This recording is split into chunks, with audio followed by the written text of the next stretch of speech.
Hello, नमस्कार दोस्तों। आज हम बात करेंगे बैंक ऑफ महाराष्ट्र स्टॉक्स के बारे में और इस स्टॉक्स में लगातार गिरावट दिखाई दे रही है और उसके पीछे का जो रीज़न है, वो स्टॉक्स में बार-बार एक ही लेवल को टेस्ट करना और वहाँ से प्राइस को रिजेक्ट करके नीचे की तरफ लेकर के आना है। अगर आप यहाँ पर देखेंगे, तो ये स्टॉक्स का पुराना वाला हाई लेवल था और स्टॉक्स हमारा इसी लेवल से बार-बार रिजेक्ट होकर के नीचे की तरफ आया है, यहाँ पर भी आया है, यहाँ पर भी आया है, यहाँ पर भी आया और यहाँ पर भी। और जब स्टॉक्स पुराने हाई के पास होता है तो स्टॉक्स में एक इंडिकेशन ज़रूर मिलता है और वो इंडिकेशन हमारी कैंडल होती है, बड़ी कैंडल होती है, वॉल्यूम के साथ होती है। तो यहाँ पर देखिएगा स्टॉक एक के बाद एक ग्रीन कैंडल बना रही थी और अचानक से रेड कैंडल बनी और लो के पास क्लोजिंग हुई। और उसके बाद हाई बनाना बंद किया और एक के बाद एक रेड कैंडल बनाई।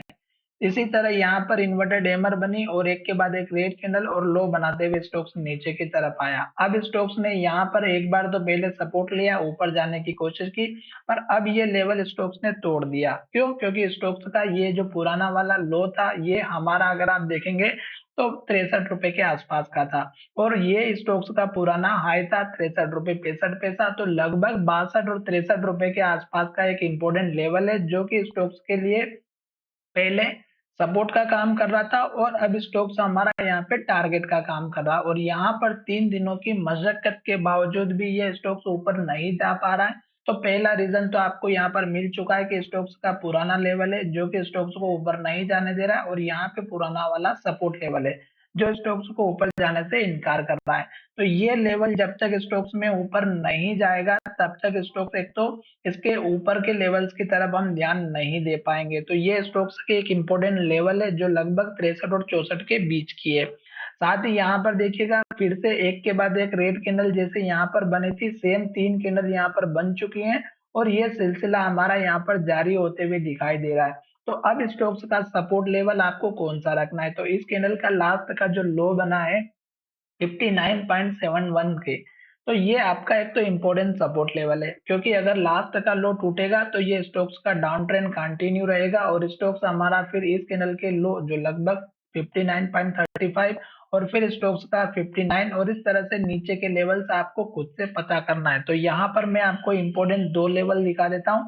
पहला तो इस कैंडल का लास्ट का जो लो है, जो यहाँ पर बना हुआ है, इस लेवल को आप मार्क कीजिएगा और अगर रेंज की बात करें तो आप इतनी सी रेंज लेकर के चलिएगा जो सपोर्ट के आपके काम आएगी। दूसरा, स्टॉक का छोटा-सा स्टॉक इंट्राडे में यहाँ पर ट्रेड करते हुए दिखाई दे सकता है सपोर्ट के लिए और ये वो लेवल है जहाँ पर स्टॉक्स को सपोर्ट लेना चाहिए अप ट्रेंड के लिए।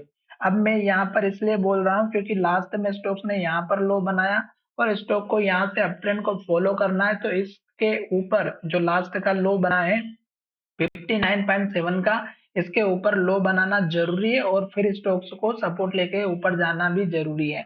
तो ये इम्पोर्टेंट लेवल है इसलिए मैंने आपके सामने यहाँ पर रेड कलर की लाइन से इंडिकेशन दिया है और अगर आपको इस तरह की एक के बाद एक रेड कैंडल मिलेगी तो एंट्री नहीं लेना है, नई फ्रेश एंट्री भी नहीं लेना है क्योंकि फिर स्टॉक इस लो को तोड़ के 200 डेज़ के मूविंग एवरेज के सपोर्ट पर भी दिखाई दे सकता है। साथ ही 50 डेज़ का मूविंग एवरेज स्टॉक्स को ऊपर नहीं जाने देगा। इन केस अगर स्टॉक्स हमारा इस रेंज को ब्रेकआउट कर देता है और इसके ऊपर क्लोजिंग दे देता है स्ट्रॉन्ग वॉल्यूम के साथ, तो फिर आपका टारगेट इस कैंडल के हाई का रखना है जो कि 66 रुपए का रहेगा। तो 56 का आपको यहाँ पर मैं टारगेट दिखा देता हूँ और उसके बाद आप टारगेट मुझे खुद बताएँगे कि नेक्स्ट टारगेट आपका कौन-सा रहने वाला है। खास करके मैं आपको यहाँ पर हिंट दे देता हूँ कि इन्वर्टेड हैमर कैंडल को आपको ध्यान में रखना है जब भी स्टॉक हाई पर होता है तब। तो चलिए वीडियो को यहीं विराम करते हैं। धन्यवाद, मिलेंगे नए वीडियो में और अगर आपने स्टॉक्स लेकर के रखे हुए हैं तो हमें कैंडल के माध्यम से या आपने जिस लेवल पर लिया है उसके बारे में आप मुझे बताएँ और कमेंट करके ये बताएँ कि किस लेवल पर कितनी क्वांटिटी ली है और अब आपका प्रॉफिट में है या लॉस में चल रहा है। तो चलिए वीडियो को यहीं विराम करते हैं। धन्यवाद।